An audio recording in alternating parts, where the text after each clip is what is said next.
Before we explore the mechanics of actually building an Access database, let's go back to basics and discuss and experiment and find out what actually is classed as a database.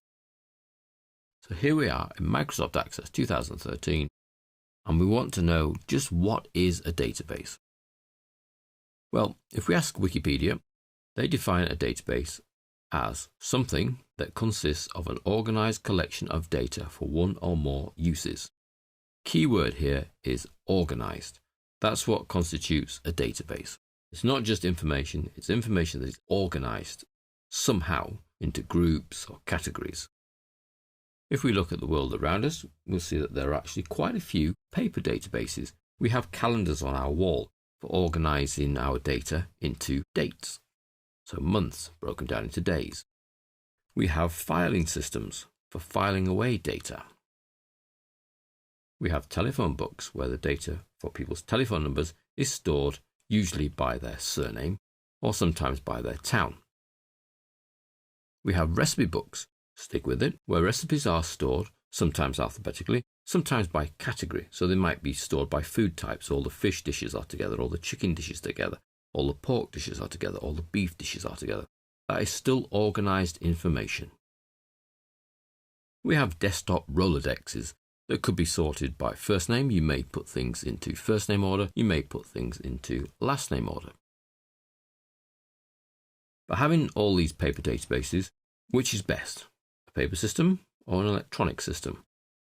Well, if we look at the pros and cons, the biggest pro for a paper system is that you don't actually need a computer. However, you will find you're pretty much stuck with a fixed structure. Things like the phone book and the recipe book, they're fixed. You cannot add to those systems. They come as they are. You do have the layouts are known. Once you're working in your recipe book, you know what order things are in. Your telephone book, you know what order things are in. Filing system, you know what order things are in. It's pretty much a known layout. But they are harder to delete. You want to take someone out of your telephone book, you need a little black marker to cross them out, and then you're left with the remnants of a black mark. On the digital side, obviously it's quicker, not only for the retrieval of data, but for the entry of that data and for updating data very quickly. It's smaller in space and size that's required. A whole phone book for the whole of the United States would fit on a single disk that could fit in your shirt pocket. Biggest thing, this is why I've put it in red, of an electronic system is that you can change the sorting and the grouping at any stage. This cannot be done with a paper structure. Your recipe book may be sorted by meat types. That's great, but what happens if you suddenly want them in alphabetical order or you want them in seasons? So depending on what's available at any time of year. You have to take all the pages out of your recipe book and put them into a new order. Very messy, not so easy to do.